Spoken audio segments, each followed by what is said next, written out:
things moving back and forth on the road. And today, if you look at this road, Highway 52, traffic has increased immensely.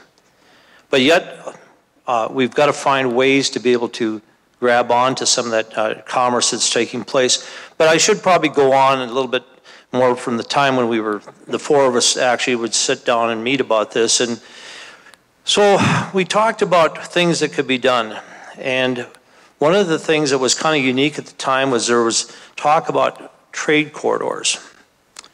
And we began to realize that actually there was a trade corridor actually existing coming out of Saskatchewan, going down into North Dakota, which was, like I say, 39 leading into 52. So we thought, what can we do to grab onto some of this? So for about a year or two, we actually planned, and actually the media wanted to find out what we were talking about, and we were having meetings where we had 50, 60 people just coming to meetings just to talk about this alone. And we had people coming from across the Canadian border, and they'd come down and visit about this too. And then in I think it was 92, we had an ag show in Minot in January. And we decided that was the time we'd launch this thing. And the very first meeting that we had, I would venture to guess about 200 people appeared at the first meeting. And everybody said, this is a great idea. Let's get behind it. So within a month, we'd actually had a meeting in Mr. Mayor Ludwig's town of Estevan. And at that meeting, we had 175 people attend that meeting. And they came from as far away as Alberta. And one of the things that was kind of unique, I can remember the Alberta Economic Development guy saying to me, he says, how can you guys do this fast? I said, because we don't have to answer to anybody, and we're not government. We can get things done. The next month, we had a meeting in Brandon, Manitoba, and it's amazing how fast you can organize things if you don't have to answer to everybody. And so from there on out, we went on to Edmonton, Alberta. We went on to, we had meetings down in Uvalde, Texas. It was almost every month we would have another meeting someplace else. And eventually we had a board of directors of 22 members, and they existed. In fact, some of them didn't know how to speak English. There were Hispanic people that did not know how to speak English, and they were from like Nuevo Laredo area. They were from, I'm trying to think of some of the other states that were involved. But they participated with us, and we actually had this 22-member board, and we would have meetings 4 times a year because we didn't have the internet. We didn't have video conferencing. We didn't have the things that are today, which would have made it a lot easier. But before we're through, we had tremendous amount of support as far as bodies. There was a lot of people that were supporting the idea. They thought that, you know, we had the answer as far as helping with rural communities and stimulate rural communities. Also, towns the size of Minot were very much behind us. In fact, that's where we started it. The university up at Minot actually gave us free office space. They provided us secretarial support. There was just a number of good things that were happening at that point in time. But like all good ideas, it takes money to make those things happen. And that was where some of the shortfalls started to take place, is that we did not have the staffing that was adequate. We actually had 3 people, but we should have had somebody in each state and each province to basically keep this thing moving. And there's one time when government should have stepped forward, because this was something that was being very successful and being driven by the people. And it wasn't being driven by government, but I think they felt kind of, you know, like we kind of left them out to the sidelines, so they were not going to, you know, come forward with much support. But I think that was where some of the downfall came with the corridor. And I'm not saying that we can't be doing something very positive in the future. I was hoping some folks from OIDA, which is Independent Truckers Association of America, was actually had talked about sending people here. And OIDA started in basement of a guy's house, Jim Johnson, and he's about 70 years of age at this point in time. But for the first 5 years, it was in the basement of the guy's house. And today, they have 150,000 members. They have 900 employees, and they have a 9-story building in Green Valley, Missouri, a town of 8,000 to 10,000 people. I personally think that this region of the country, if they could get together and people start working together, they could form something even much stronger than that. And that is one of the strongest lobbies in Washington, D.C. today, as OIDA is. And I think that we have the opportunity to do this and make these kind of things happen. But it takes people getting together and having the intestinal fortitude to stay with it.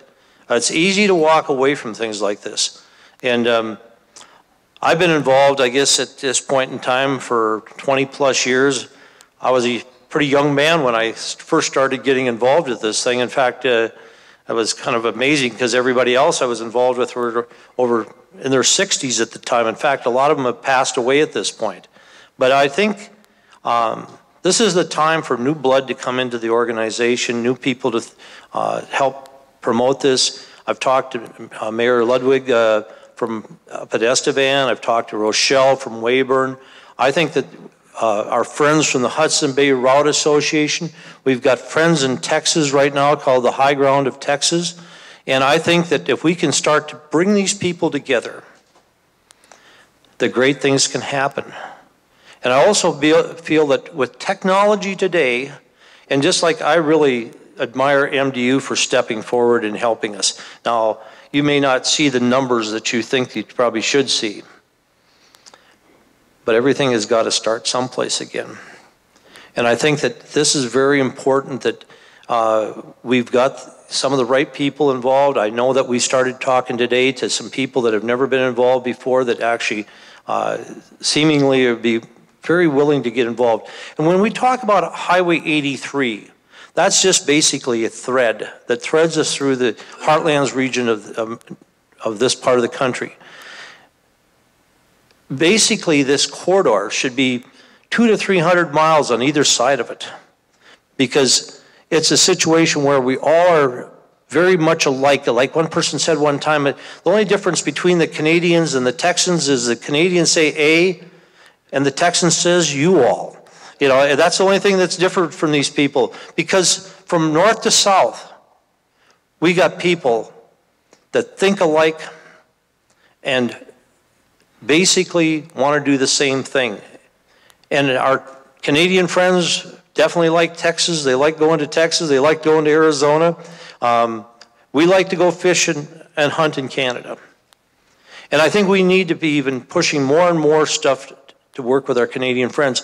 And this idea of technology with the drones and things of this nature today, I think it's just, you know, like up in Roblin, Saskatchewan, the guy says, what can we do? How can we get involved?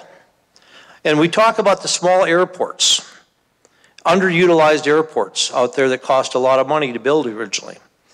And I think that those are the things that we need to find a way to spur that technology, like drones and things of this nature, out to those communities. And I was just talking to the gentleman from Nexus just a little while ago here in town, and we were talking about, you know, today we can take technology out to the small community, like Justin. He could take his industry. He doesn't have to be in Grand Forks, North Dakota. He can be in Parshall, like where his family is originally from. You know, and it can be done there just as easily as it can be from Grand Forks.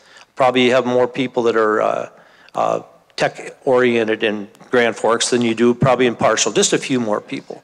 But, and I'm a cowboy at heart. I really, you know, I'm not what I would call a technology person at all. But my heart is in the idea of making this thing a success again.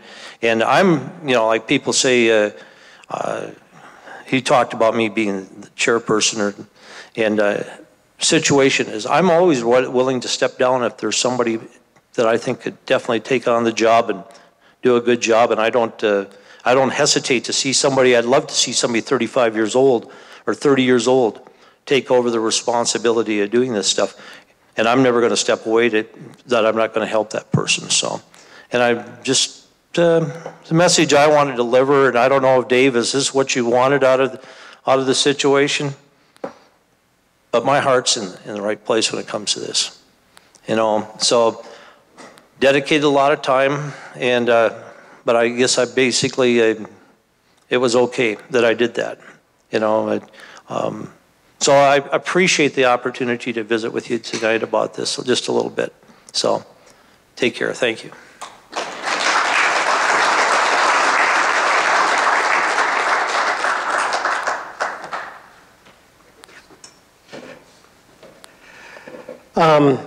Before we introduce Miss Metaverse, I'd like to call on our chairman of our summit, Larry White. Larry's with the North Dakota Trade Office, and just to give a few words of the planning that's taken place here to bring this, both the road show together, tomorrow more of the ag and transportation part of it, and then on Wednesday the new technology. So Larry's put in a lot of time and effort, and we really appreciate him stepping up to be chairman of this summit. So Larry, come on up.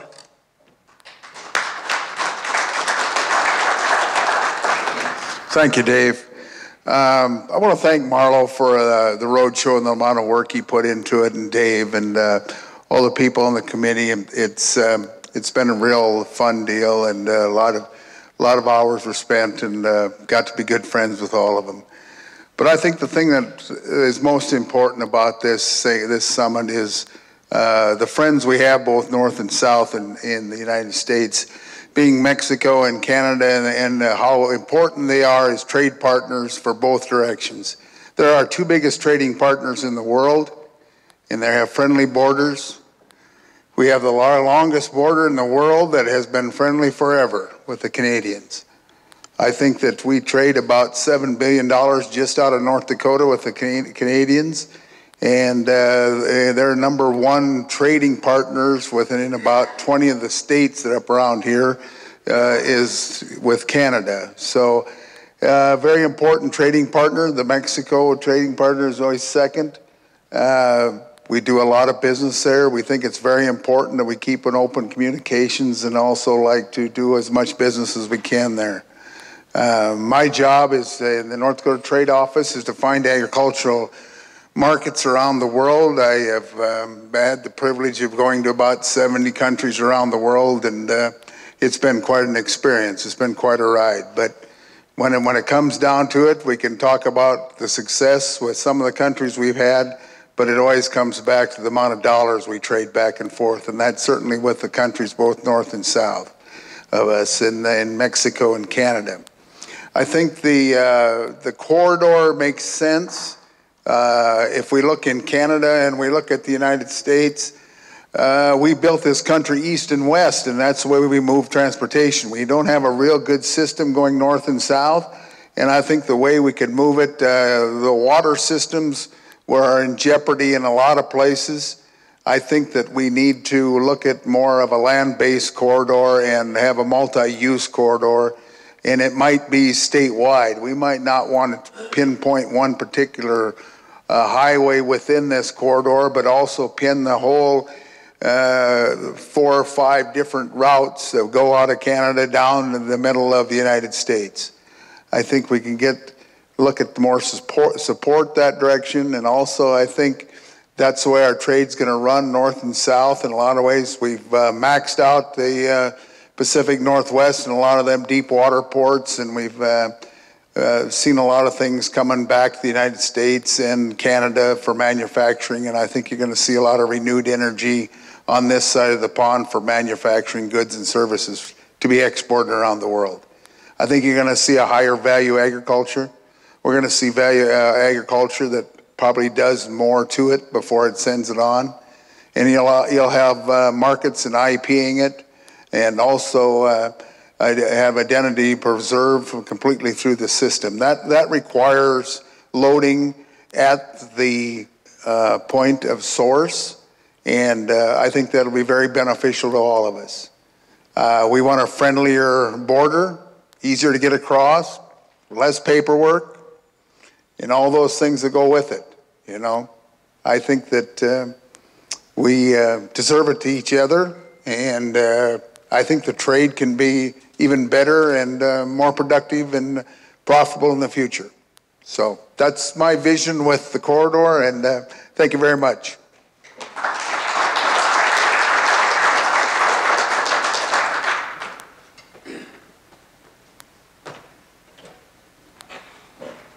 Thanks, Larry, and thanks for taking on that position as chairperson of the summit here.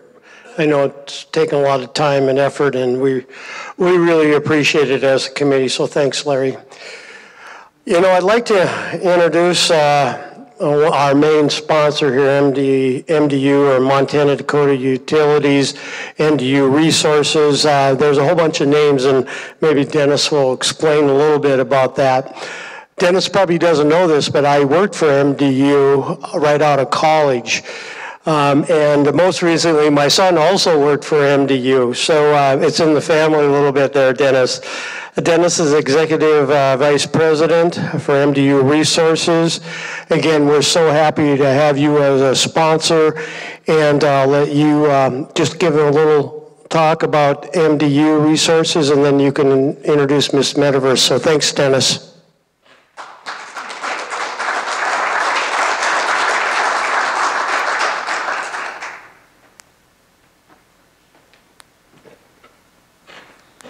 Okay, Dave thought I need a little extra help in competing for the view here, so we had the shades drawn. So now you have to listen to me a little bit with a little more intensity. And I promise I won't give you too much of a commercial here on who we are, but I'm very proud of who we are and what we've built over the years. And as you probably can tell with my gray hair, I've been a part of a lot of those years within our corporation. But primary sponsor here is Montana Dakota Utilities. Within our corporation, that's kind of our legacy business. It's a electric and natural gas distribution business. We also have electric generation transmission as well, and that covers the Dakotas, Montana, and Wyoming. Since that time, in the last 10 years actually, we've acquired 3 other utilities and now span from Minnesota over to Washington, Oregon, and Idaho as well. So the utility business is kind of our legacy business, but over the years, much the same way as Steve mentioned that there wasn't a lot of growth in our area, we needed to expand out of our area and look for other means to grow and to also use some of the expertise that we had inherent within our corporation. And so we moved into the construction materials business, sand and gravel, road construction, etc. We're one of the top 5 in that business right now in the U.S. We do have operations along the Central Corridor from Texas up through North Dakota as well. We're also heavy on the West Coast, Hawaii and Alaska as well for that business. We're also an oil and gas producer. That was again one of our starts that we had in the oil and gas producing business. And then we also have what we call a midstream company, and that's an interstate pipeline company spanning about 2,000 miles. In addition to that, they are partners in processing facilities, natural gas processing, liquids processing facilities. They have gathering systems. They're multi-state as well. And under that banner, we actually just opened a refinery. It's now commercial 2 weeks ago in about 100 miles to the west here in Dickinson, North Dakota. It's the first refinery that was built in the U.S. in over 30 plus years. And so we're proud to have that on board. And so we've got, we're now in 44 states. And as David mentioned earlier, our headquarters is in Bismarck, North Dakota. And so we grew up here. This is where our roots are at. And we had to venture away a little bit and kind of expand our horizons a little bit more. But certainly this is still the focus and very significant for us is not only this area, but as I had mentioned, this whole central corridor as we go down into Texas. We've got a lot of operations in Texas, and as well as Kansas, et cetera. So that's kind of a little bit who we are. And I'd really like to probably tie that thread back into the common denominator, which is transportation for us. Whether we're transporting energy, whether we're having our suppliers bring energy in, whether we're constructing roads. Transportation is a common denominator to us and very, very important to us. And so what the Central North American Trade Association is doing, Steve and Larry, very, very good vision on that. We need to help continue to support that vision and grow that. And I mentioned a lot of states, but that's borders. And we do quite a bit with Canada as well, with Saskatchewan. And for us, really, borders really don't matter that much. What we need to do is to find opportunities to use the energy we're creating here as in this particular area. We deal a lot with the ag community. Very proud to work with the ag community on delivering energy to them throughout all of our territories. Added value agriculture is extremely important and going to be much more important. So as we look at the energy business and the ag business on this central corridor is kind of one of the, or several of the primary drivers of that. I think it's pretty cool that we're looking at a lot of other stuff now and getting a lot of diversity going on. I know the drones, I'll call them drones for right now. I couldn't make it out there to see that. Maybe some of that was by design because I thought I'd probably have purchased 3 or 4 of them if I went out there. Because I think that's really cool. That absolutely, when I look around at our corporation and from surveying to reserve delineation, to a pipeline, high wire, patrol. It just covers so much of the stuff that we're doing. And if I could turn back the clock 20 years, there's not too many things that make me want to turn it back 20 years, but that aspect is fantastic. And so we look forward to learning more about that, as well as many things as we go through the next couple days here, and talk a lot about innovation. And look at these technologies that are coming up and manufacturing them here. That's all pretty neat. So with that, again, I'd like to welcome you to Bismarck. I think the mayor's kicking it off tomorrow, Dave. So remember and tell him that you're spending money while you're here and that he owes you. That's Mike's seminary. So see what he'll give up on that. Now. That's really all I had to say. Again, thank you. Welcome to Bismarck. And I'd like to now introduce the keynote speaker. And Katie, this is coming from an analog guy. So you're about the opposite here with, you're beyond digital in many respects. But Katie Aquino is also known as Miss Metaverse and Futurista. She has been described as joyful and disruptive intellect and the queen of innovation. Now, over the past 10 years, we've kind of coined disruptive technology as a lot of the changes that are coming in. Some of them are going to challenge our different businesses and whatnot. But disruptive to us anymore is not. Initially, we looked at disruptive as being bad. Disruptive is extremely good. It gets us thinking, and it gets us to embrace new ideas and to educate along the way. And so when we use disruptive, and I'm sure that's the case here with Katie as well, very, very positive. Katie launched the Futuristic Agency in 2013, has promoted her futuristic speaking, foresight, and consulting business. She's presently a regular and tech expert on the Tech Ranch, which is now national on radio. In her reality series, Awesome Future is currently a pre-production mode right now and expects to release this year. And I'd like you to welcome, please, to Bismarck, Katie. Also, to hear some high energy here as to what we're going to see down the road. So, thank you, Katie.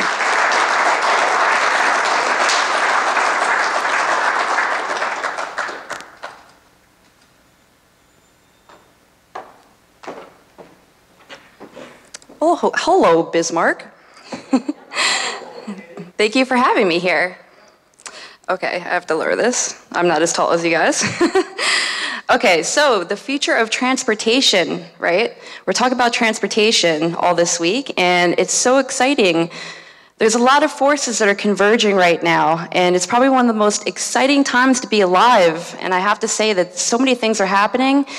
It's a little hard to even explain, truly. So today I'm going to guide you through some different ideas and philosophies and real projects that are happening right now around the globe concerning the future of transportation. And I know that you are discussing about the corridor, and that's an exciting future in itself. I think the corridor is going to be very exciting. And that's just one small step in a very big future. So let's take a look at what we got going here. That's my fancy GIF, by the way. Okay, so one of the most common questions that I have is, what is a futurist? And a futurist is basically somebody who specializes in futuristic technology, philosophy, existentialism. There's a lot of different parts of being a futurist. I would like to describe myself as more of a techno-optimist because some people have their different ideas about what the future might be like. So why a futurist is so important is because the future is what creates the present. And a lot of people might not think about why the future is so important, but you might have heard it before. You know, what you're doing right now is going to be you in 5 years. And so if you start changing the way that you're thinking and you start opening your mind up to these different ideas, whether they be radical to you or not, then I believe that within the next 5 years, you'll be creating your own future. And that's why hiring a futurist is very important, because it's not very common that you're able to step outside that type of thinking and just take on these new concepts. So now that I've explained my profession, let's move on. Okay, so rising trends. We have several trends that are happening in different fields, such as technology. One of the, I guess the beginning of it would be the digital. We are going through a period of digitalization. And just as what was said before, there's a lot of analog people in the world. Being an analog person isn't a bad thing, but the thing is, we are moving very quickly into a digital world, and this digital world is going to be something that just is very, very, very just incredible. It's going to be completely different. And the generational differences between, let's say, people 60 and older, these are the digital immigrants. Whereas if you're born in the 1980s or you're even younger, you are a digital native. You grew up with the web. And this is why there's such huge differences in thinking of those who even, let's say, went to high school and had Facebook. There's huge differences when it comes to technology, and it definitely affects us in different ways. Now, virtual reality, Oculus Rift, HoloLens. If you haven't heard of these, you might want to start looking into it, because virtual reality is going to have a huge, huge impact on all businesses in the very near future.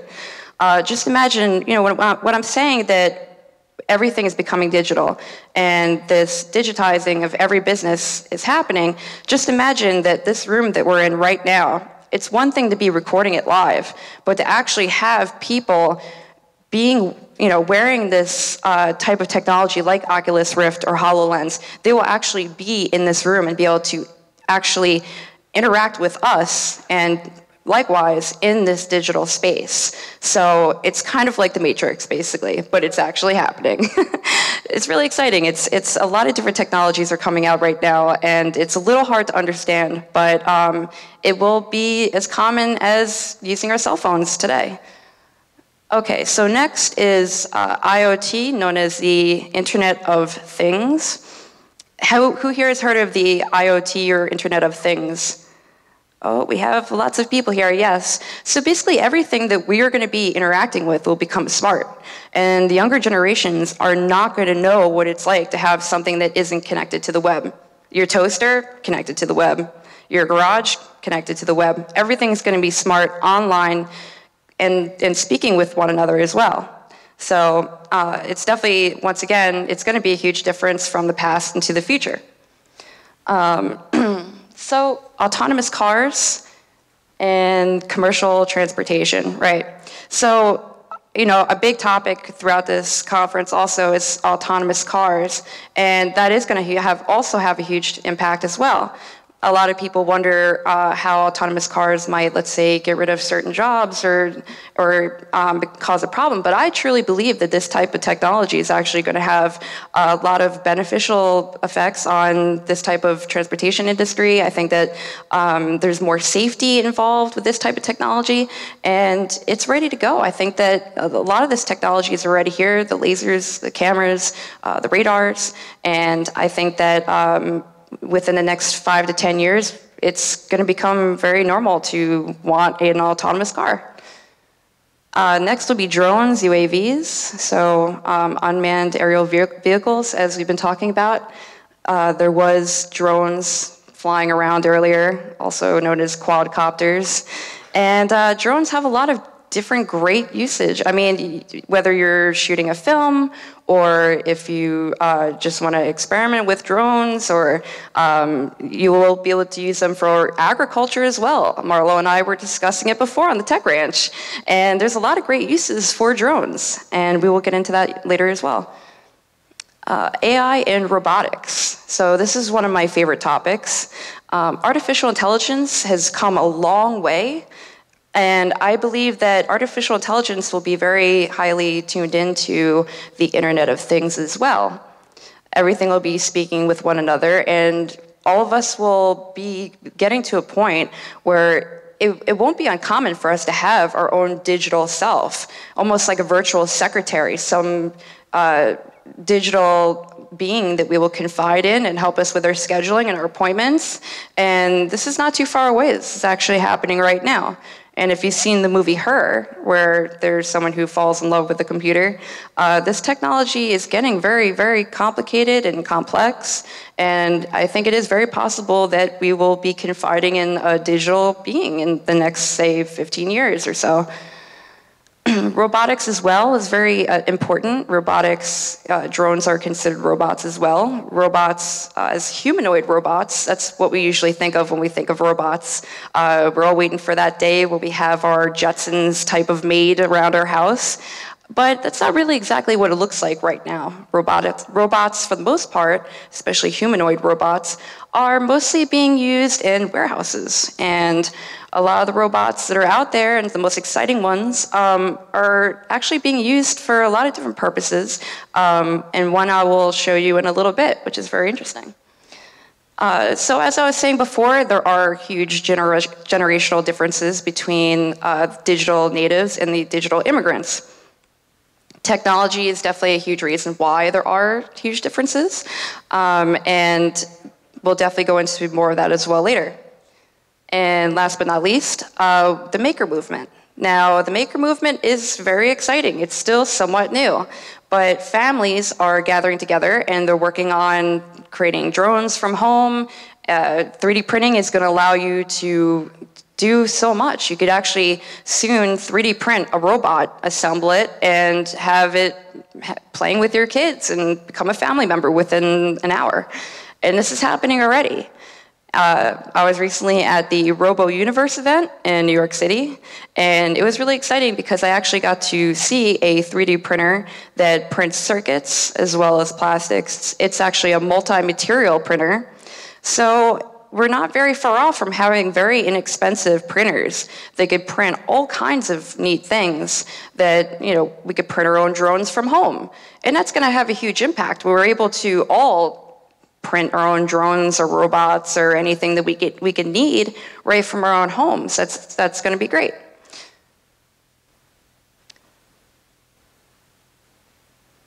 Okay, so this is really fun. So speaking about Oculus Rift before, yes, the gentleman there, he's wearing the Oculus Rift headset. And what's really fun is that he is going on a virtual roller coaster ride through his Oculus Rift.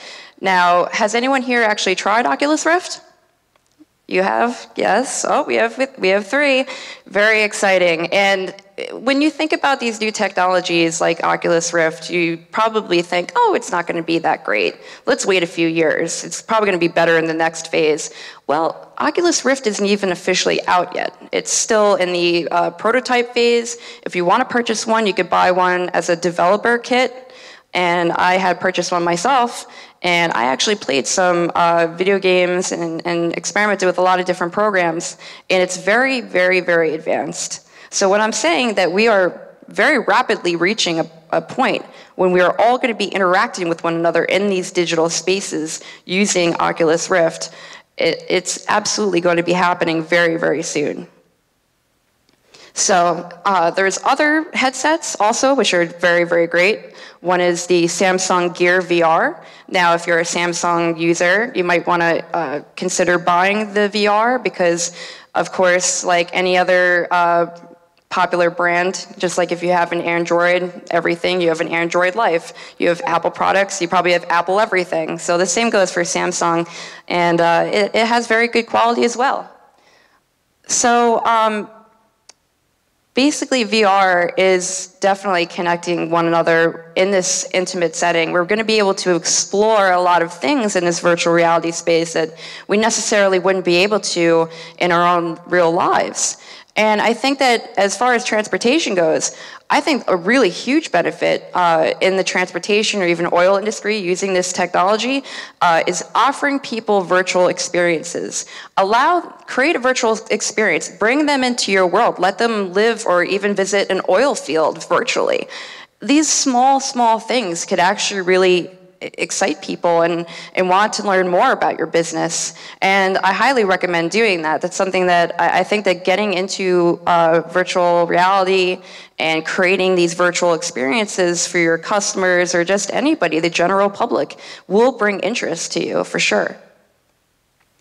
And yes, it does have that wow factor, so I just had to add that. But for those who are, virtual reality is quite expensive right now. Some of the headsets run in like $300 or around there. So there are other alternatives. As you see in the bottom right-hand corner, there is the Google Cardboard, which is just a piece of cardboard that you could put over your mobile device, and that actually turns it into a virtual reality device.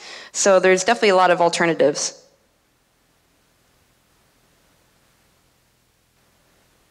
Okay, so how VR will innovate the transportation industry.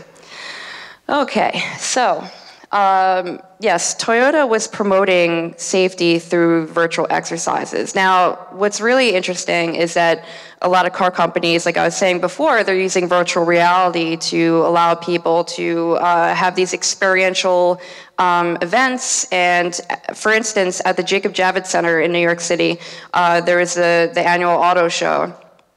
Toyota was there, and Toyota had this special virtual reality system that when you sit inside of it, you wear the Oculus Rift, and it's all about distracted driving. So, and it was especially targeted towards teens. So families who brought their teenage daughters or sons to this event, to the auto show, had their teens sit in this experiential car. They sat down in this car, wore the Oculus Rift, and they actually acted out what happens when you're texting and driving. And what was interesting is that these people, these teens who were wearing the Oculus Rift while they were driving in this virtual car, they got very scared because they realized how easy it is for you to get into an accident while you're texting and driving. Go figure, right? So, yes, and also another great thing too is Ford has gotten into VR as well.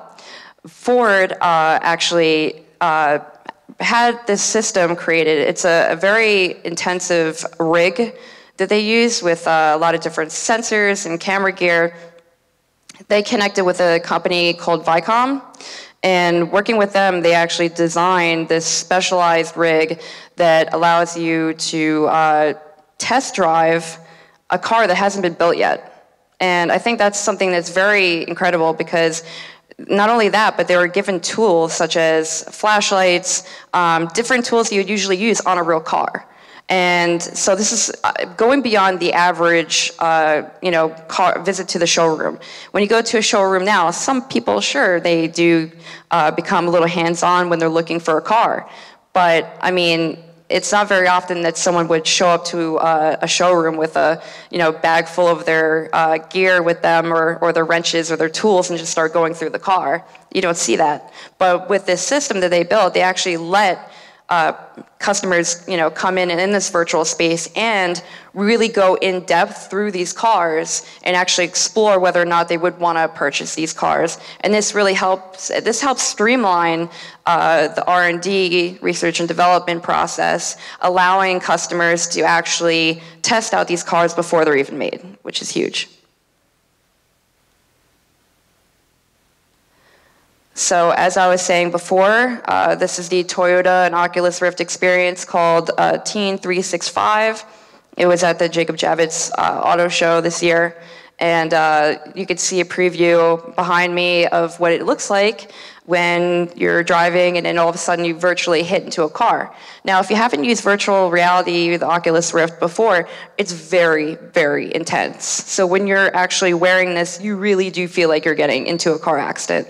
So there is a huge ability to really engage with your customers using this technology, because it feels so real, and that's the difference.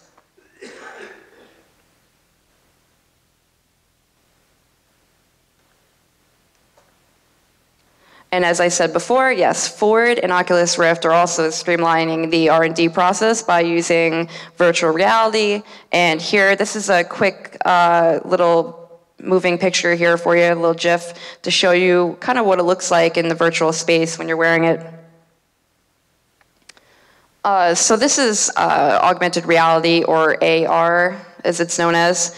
Now, the differences between augmented reality and virtual reality are that augmented reality is really merging the digital world with reality. So if I were wearing the glasses right now, I would be seeing you all in the room before me.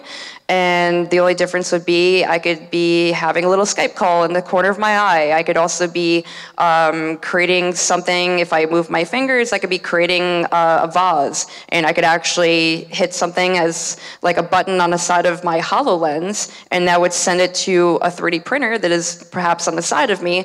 And by the time I'm finished with my keynote, my vase would be created and I could go home with it as a gift. Yes. And that's the type of technology we have. It's all about multitasking. We all multitask all the time. I think a big problem that we have and we're seeing is being stuck down at your cell phone, your iPad, or any other device 24/7. And even on the news here in Bismarck this morning, doctors are talking about having the texting neck, how people's necks are actually becoming straight instead of curved because we're actually looking down so much. So it's actually affecting us in a lot of different ways. So that's why a lot of big companies like Google are trying to come out with these augmented reality types of wearables, such as Google Glass, Microsoft HoloLens, which is announced just, I believe, in March, and should be coming out soon as well. And a lot of these are very exciting, and it's going to be very easy to use, and a lot of different types of wearables will be coming out using this technology. So you can kind of see here in this little GIF as well, kind of what it looks like when you're wearing it and also interacting with it in the virtual space. It looks very real, and it's very, very, very exciting. So IoT and the Internet of Things, as we discussed before.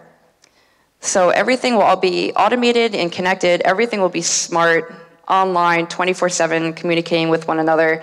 And one exciting thing that I really like is one of my favorite futurists, Michio Kaku. He actually said some time ago, he said that we're not too far away from a time when computer chips are as cheap as paper. And when that happens, we're going to be finding that everything is going to be connected to the web. And we could have little small particles. Computer chips are actually the size of dust that we could just sprinkle onto the roads, bringing everything alive and connect it to the web. So it's all about making things smarter. And I think that there are a lot of different things that are happening, and we will be seeing a lot of changes soon.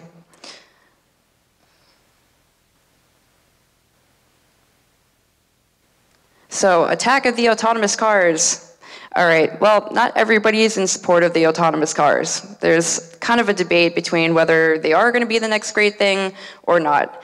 It depends if you're speaking to the techno-optimist or not. But autonomous cars are very exciting. I think that, you know, it's already here now. We have cars that park themselves.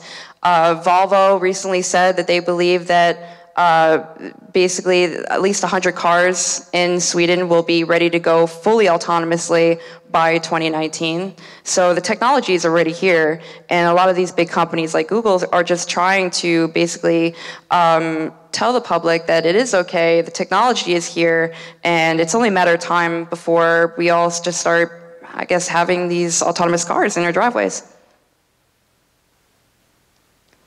So autonomous cars, what you need to know. So yes, the technology is already here, but one of the problems that we're having is legislation. So legislation has been passed in certain states. This is why we're seeing testing that's being done in, say, California and also Nevada.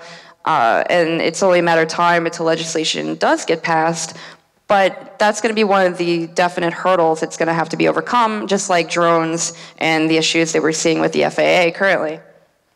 So one of the exciting things that I'm not sure if everyone had heard about, but Delphi actually had a car that's fully autonomous, and it drove from San Francisco to New York, and it just completed its journey, I believe on April 1st, and it went very well. I think the driver didn't have to take over the car, really, so that's a very huge advancement for this type of technology.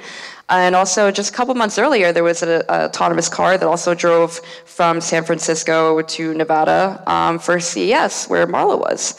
So it was very, very exciting indeed. So Delphi also said that it will only cost about $5,000 to make any vehicle basically almost fully autonomous. So $5,000, if you really think about it, does seem rather cost efficient, considering of the type of upgrade that it's being done. So yeah, so the Google car. The Google car is probably one of the most common autonomous cars that we hear about, just because it gets so much press. And Google recently released a statement saying that in the past 6 years, the Google car, the famous Google car, has only been in 11 minor accidents, which I do believe. They seem like small little fender benders. We haven't heard about anything pretty, worrisome when it comes to this type of technology, so that's great. Oh, and here we have the Hyundai driverless car. And this is really funny. So this video is the Hyundai driverless car where this driver, he was blindfolded, and he basically hit the gas and was going as fast as he could, and then this giant truck in front of him completely slammed on the brakes in front of him without him even knowing. And the man was completely okay. The car was smart and ended up braking and avoided any collision. So that was just a very exciting kind of sensationalist demo of this type of technology. And we're going to be seeing more of this, just more videos of car companies showing how versatile and future forward this type of technology really is. So speaking of this type of technology also, the Inspiration truck is one of the first commercial trucks that are fully autonomous in the United States. We were actually speaking about it on the Tech Ranch earlier today. And yes, it was created by Daimler, which is a North American truck company. And yes, it's semi-autonomous. It is very good for the highways and the roads. Now, what's great is about this technology is that it's basically used mostly in the daytime. That's when it's most efficient. And I think that this type of technology will help save a lot on fuel, especially when you have multiple trucks in a row, lining up together, going around the same routes. And I think that being able to split the transportation between both driver and also this autonomous car technology will be actually alleviating a lot of the stress, probably, for also the drivers as well. So here's the 411 on drones. I have a neat little GIF that should be working. Oh, there we go. Okay. So yes, drones are known as also unmanned aerial vehicles or unmanned aerial systems. They come in many shapes and sizes. I know that many of you already know this, but for those who are not familiar with drones, they are, like you're seeing behind here, some of them look more like quadcopters. They have 4 blades on them. You can control them through many different mediums, such as your iPhone or tablet, or a remote, depending on whichever you prefer, or what type of system you have. Here is the Amazon Prime Air. Now, a lot of us were excited about Amazon Prime Air to be sending out drones that could magically buzz over your order in about 30 minutes. So this technology is already here. It's just unfortunately being held back because of legislation. And I think something that's pretty interesting to think about is what are the skies going to look like when we have a bunch of drones flying around with Amazon Prime Air? Is it going to be affecting the way that, our skies? Are they going to be full of drones? There's a lot of different things to think about with this, and that's probably why the legislation is taking as long as it is as well. So, but I believe it's only a matter of time until we end up having this technology out there. The demand is definitely there for it. And it is going to be very likely, as I said before, we will have 3D printers at home, but I think the way that people are buying things is going to change a lot in the future. I think that people are going to be buying things custom. We're going to see a lot more customized products that we could buy, which is great. I mean, if you want something and you're very much into it, you could customize it and have it delivered to you by drone within 30 minutes, something that we don't have now. And it will be saving a lot on fuel instead of having to go out and go purchase something and get into your car and drive. Having that type of technology and being able to save on fuel in that area would be nice as well. So robotics and AI. So I'm going to play this GIF for you so you can see Baxter the robot. So behind me, this is Baxter. He is a humanoid type of robot. He was created by Rethink Robotics, and they have designed this robot for many different reasons. It's one of the greatest robots that are out there right now for many reasons. One, I would say, is the price point. Baxter only starts at $23,000. So to have this type of robot working for you at your company is very, very cost efficient.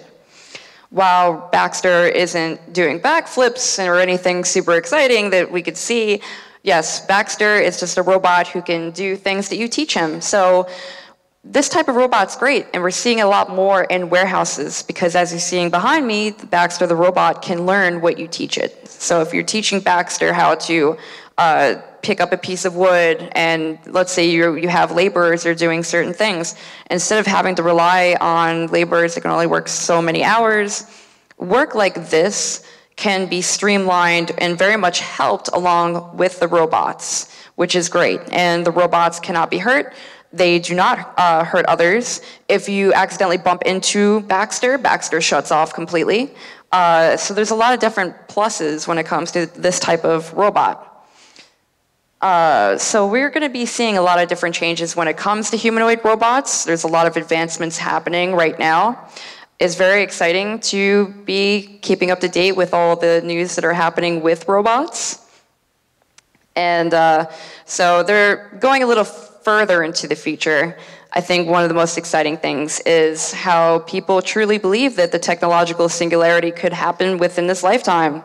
There are researchers who are working right now towards plans to develop lots of different things, potentially allowing people to upgrade their bodies using robotics, bionics, things like that, which I go more into with my other types of keynotes, not for tonight, because we were speaking about transportation.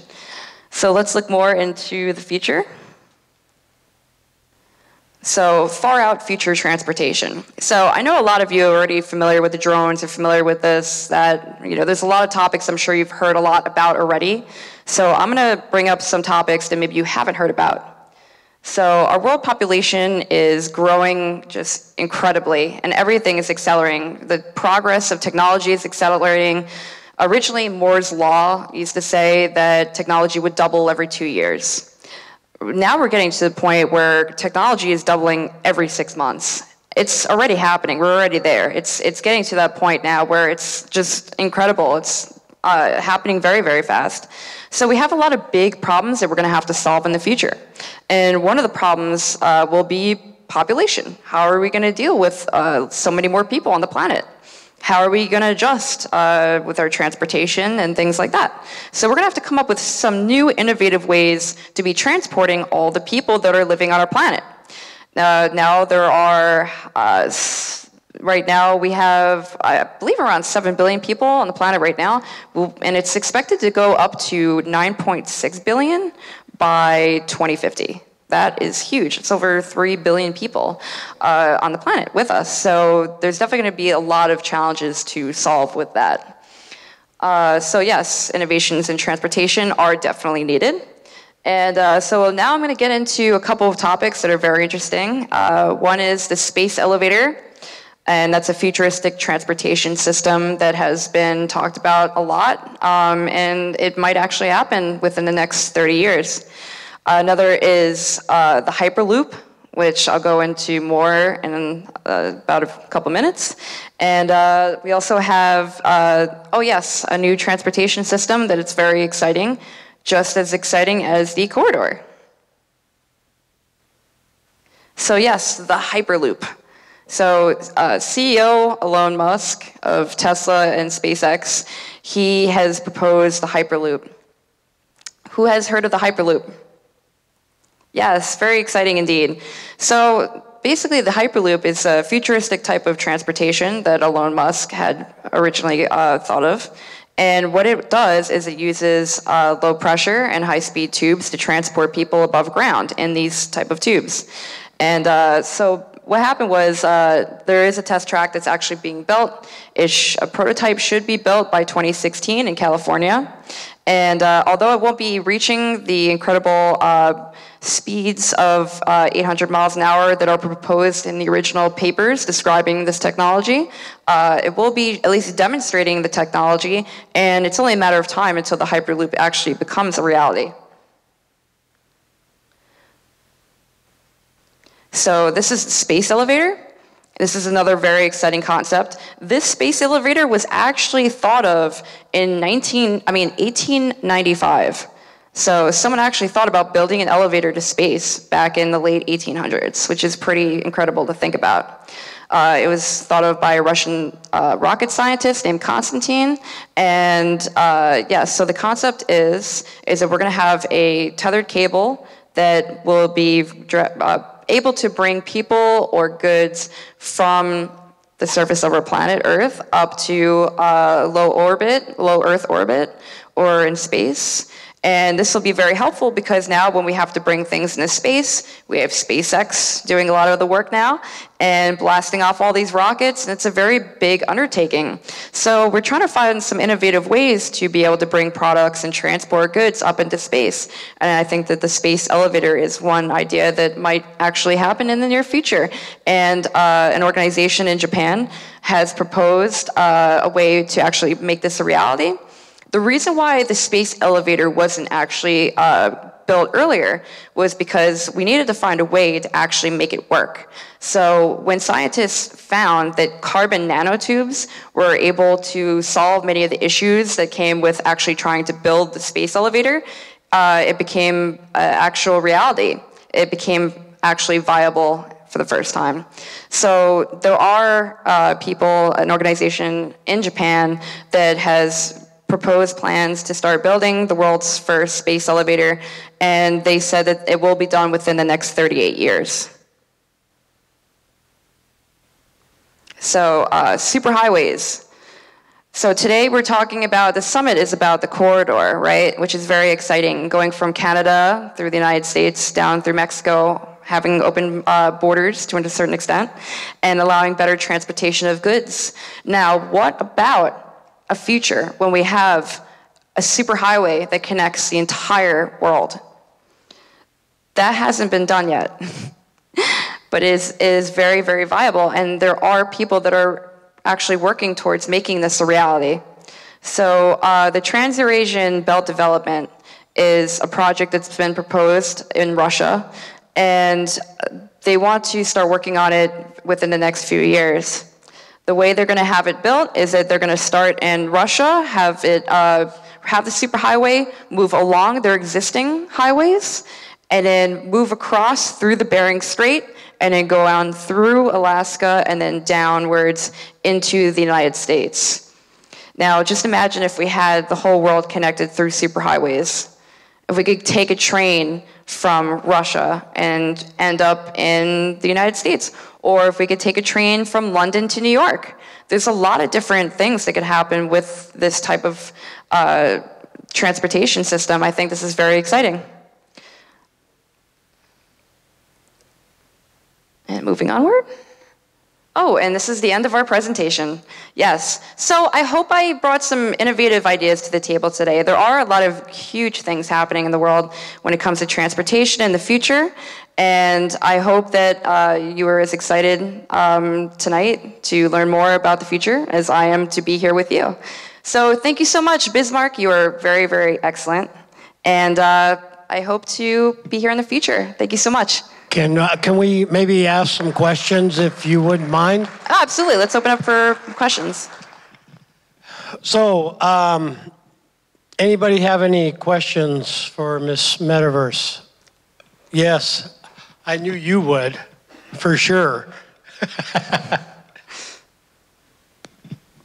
You mentioned the 3D printing. One of the most exciting parts of that is the organic processes within 3D printing, where you can print an ear, you can print an organ. In the future, you'll be able to do this with a 3D printer.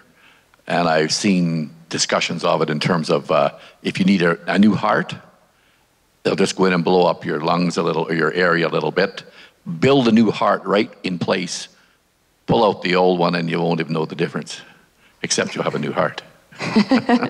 Yes, it's true. There are a lot of huge advancements that are happening with 3D printing when it comes to being able to grow organs and actually be able to transplant them, have them 3D printed using stem cells. There's a lot of different printers that are around the world right now. One is also printing DNA, which is also huge.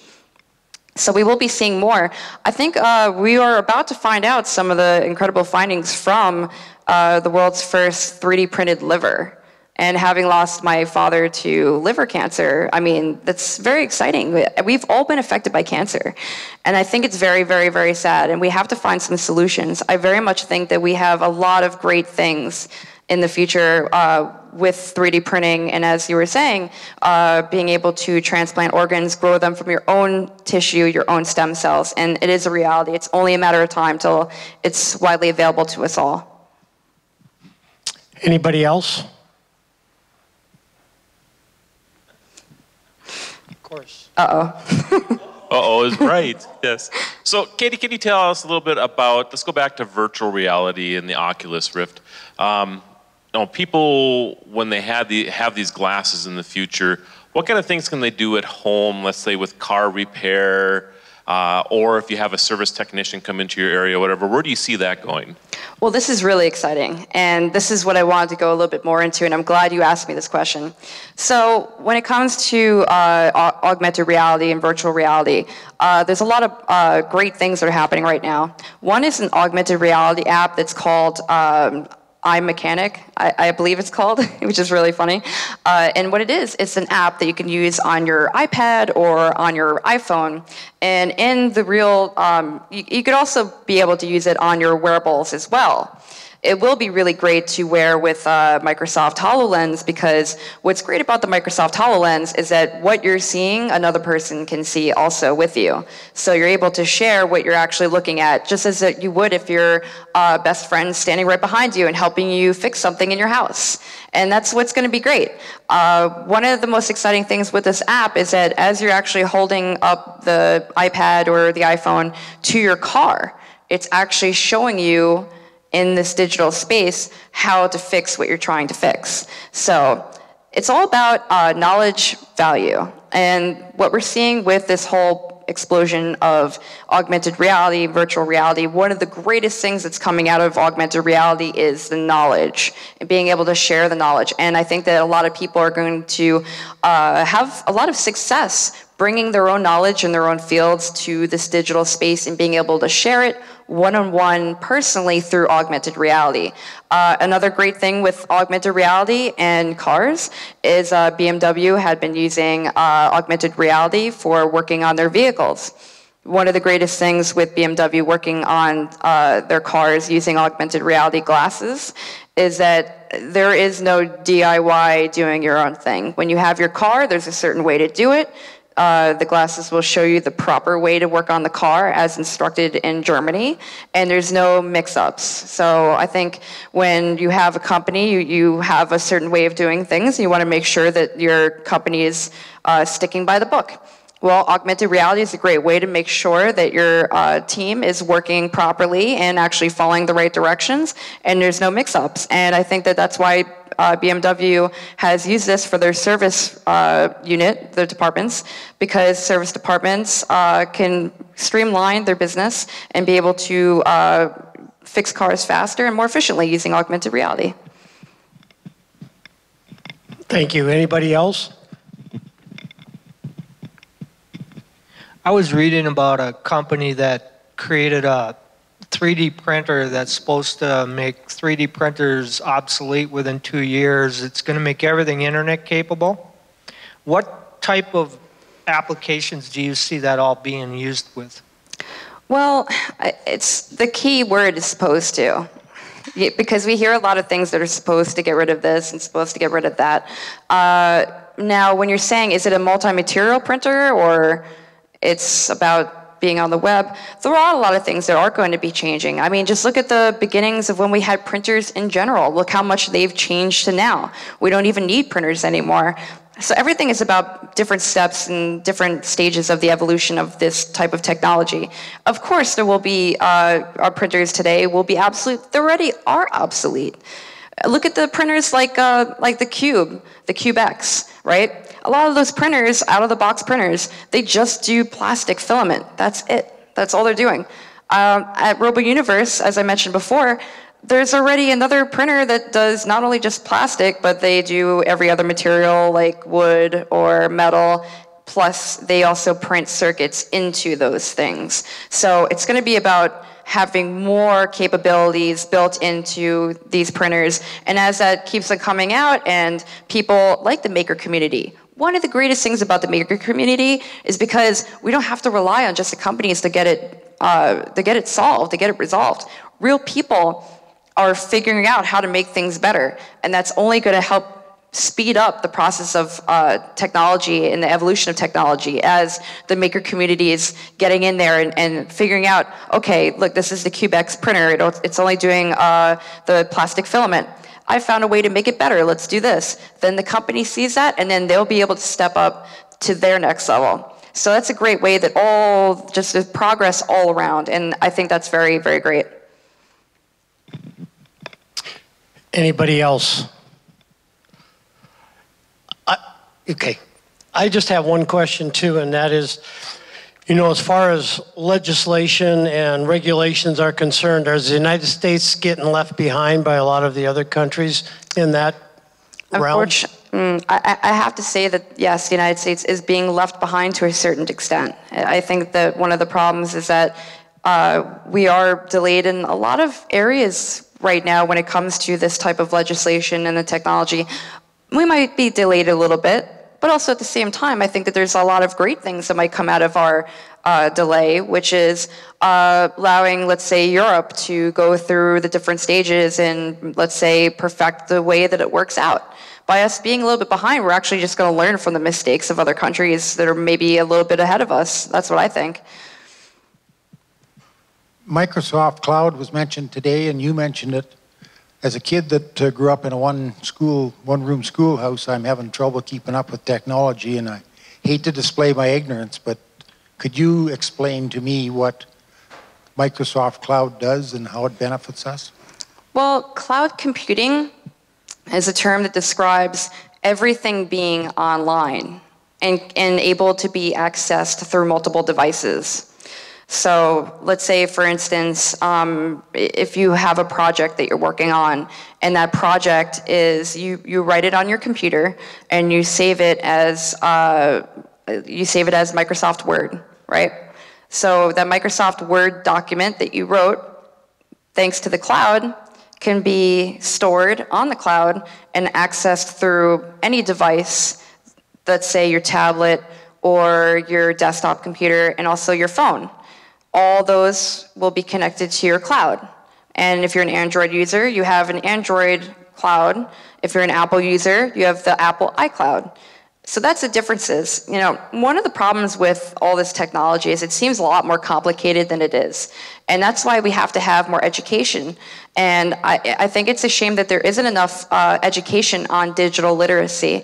One of the things that I'm very, very much into and advocate for is digital literacy for kids to learn how to use their phones, how to stay safe on the web. These are things that are very, very important.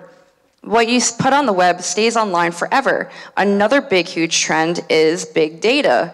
Big data is what's happening with cloud computing is, yes, it's great to have everything online. It's great to have everything connected to the web and be able to access it through anything. But as we all know, everything that goes online, thank you.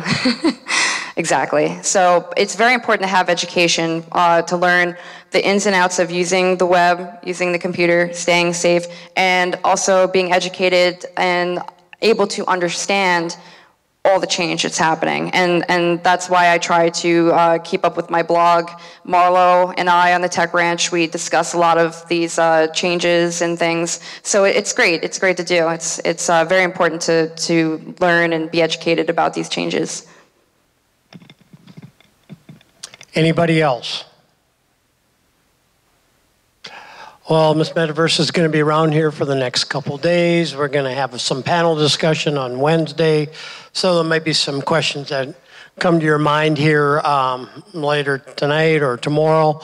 So with that, want to thank you for a great presentation. I think it's exciting. Tomorrow there'll be something new that's happening. Everybody's going, wow. What about that, right? Exactly. Change is always happening. You're all welcome to sign up for my newsletter, which is on futuristmm.com. It's the Awesome Future newsletter. I say the future is awesome because the future is awesome. So thank you very much. Thank you.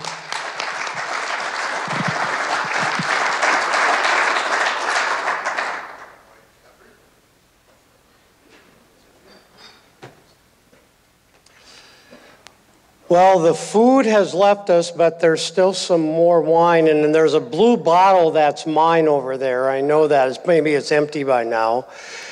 But, you know, I think it was a good way to cap off the day.